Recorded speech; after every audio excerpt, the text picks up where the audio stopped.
Hey, what's up? So we're here with perhaps the game of the weekend. It was Ireland versus France in Dublin, and oof, what a game it was! Completely all over the place, but like absolutely exhilarating at the same time. So let's get into the review. First of all, I'd like to start off with a little bit pre-match. There were very high expectations for this game, namely because France are unbeaten for 14 games. You got the number one and number two teams in the world playing each other in the Six Nations. Like, it doesn't get much better than that. Also, you've got Wayne Barnes refereeing. So Wayne Barnes' last outing when he referees France, I think refereed France, was against South Africa, and he had a few questionable decisions done there in Marseille. And I did a review of that match, and it was an absolutely epic match, and maybe he got a couple of things wrong. And one thing you know when Wayne Barnes referees France is that he's gonna try and convince everyone he can speak French. So that was one of the things I was looking forward to as we went into the match. Anyway, first half kicks off. It's a good controlled start by France. They put some phases together. They look really good. And, you know, it's a little bit slower ball, and they end up getting a penalty and getting 3 points. As so often happens in rugby, the flow goes the other way after the kickoff, and James Lowe puts a nice kick through.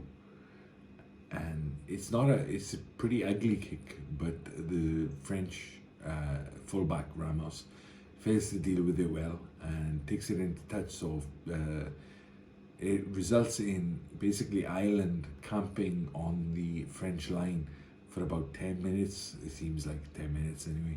Andrew Potter gets over, but he's held up over the line, and that's going to be a theme throughout the match. I think Ireland got 2 or 3 tries held up over the line, and the score could have been much bigger. So after it's held up, it looks like Ireland have missed their opportunity. France clear their lines to some extent, and the commentators even lamenting the fact that Ireland have missed the opportunity. But out of nowhere, the prop he's a prop with the fancy hair.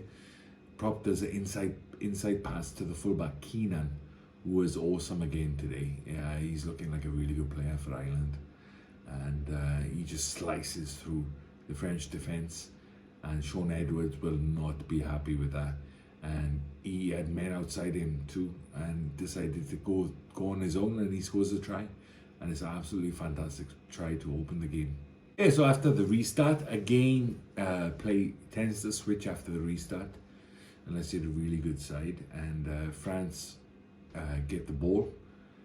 They're trying to give it a bit of width, and unfortunately they end up kind of flinging the ball around, and they're going backwards at a rate of knots, and it looks pretty dire. Like, of course, Ireland has a very well organised defence, and out of nowhere, Damien Penaud picks up the ball and just cuts inside and runs straight, and like feeds it to support players.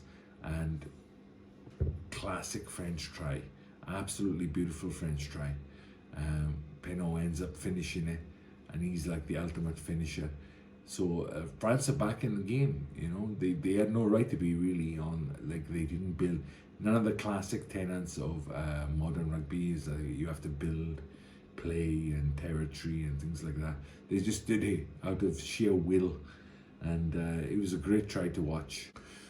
And once again, this theme of teams sleeping off the kickoff reoccurs, and France, they're absolutely sleeping, and the winger comes in and like disrupts the ball. Ireland end up getting the ball back, and in a good attacking position, and all they do is just put it through hands, and Lowe goes to the wing and dives over. Now, it's a bit controversial whether he actually grounded the ball with his foot in or out of touch, but the point is the try was given on the pitch, and Ireland are up, and 2 tries to 1 at this point, and it's looking good for Ireland.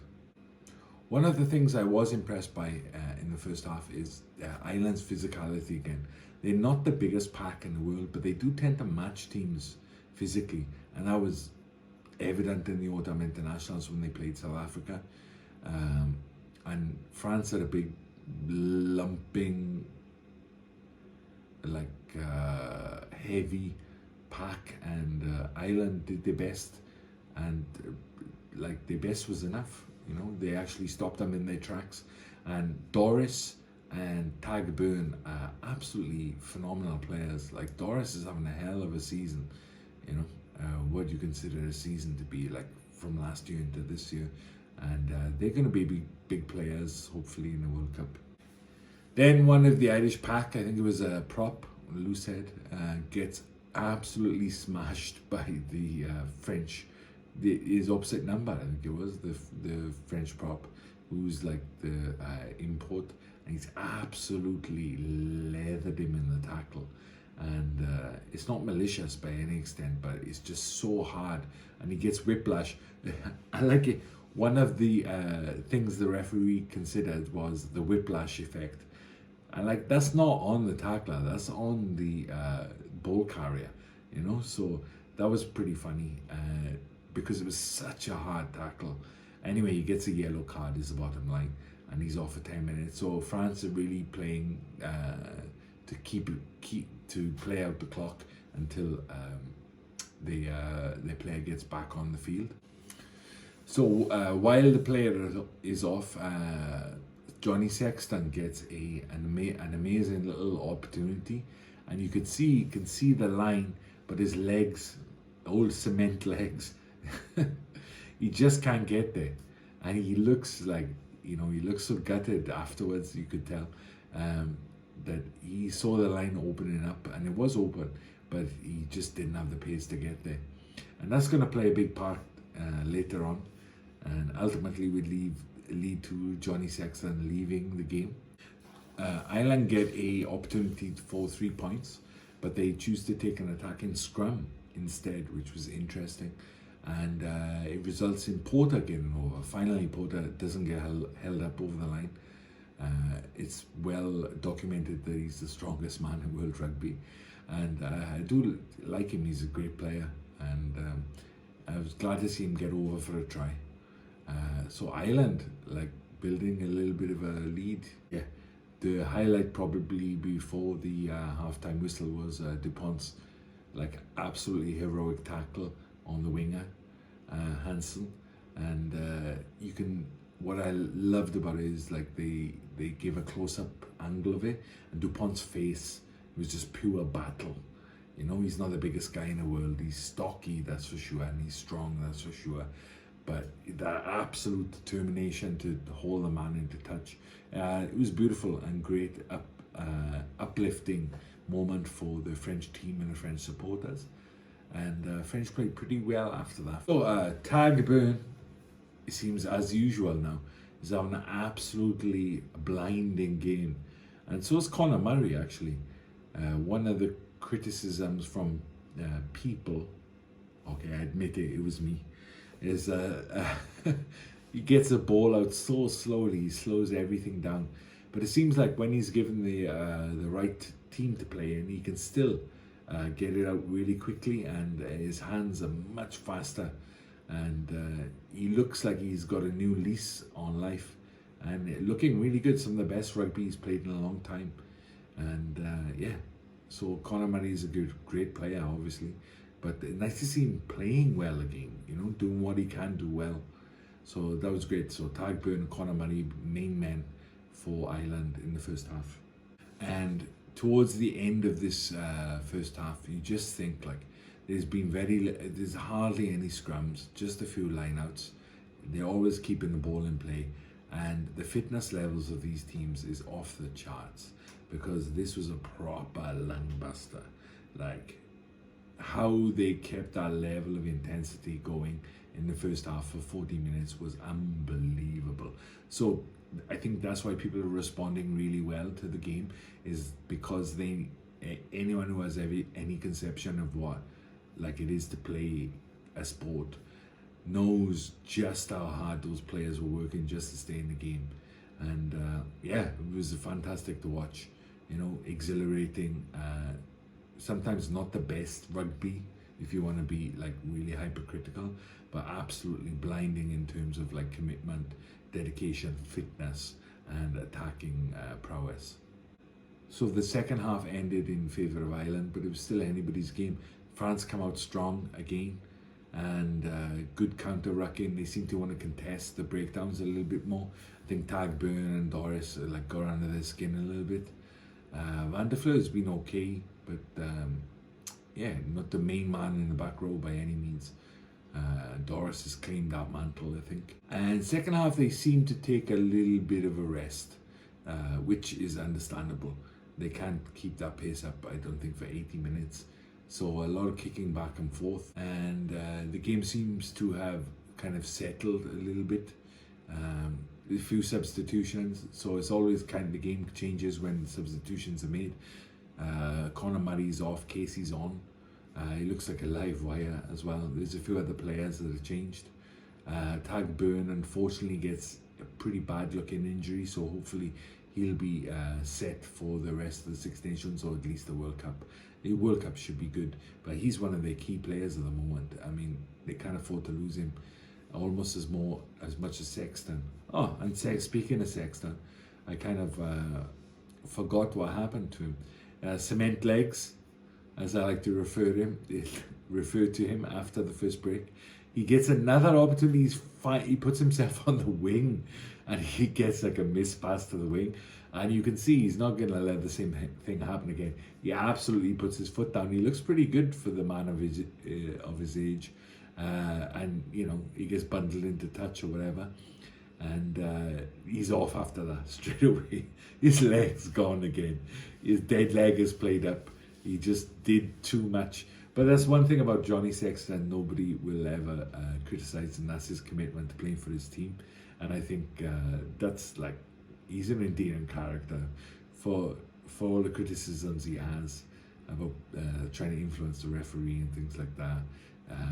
Yeah, he's a great servant of Irish rugby, and it was nice to see him galloping down the wing there. He's a pretty big unit, to be honest. Those legs are pretty long, so that was beautiful to see.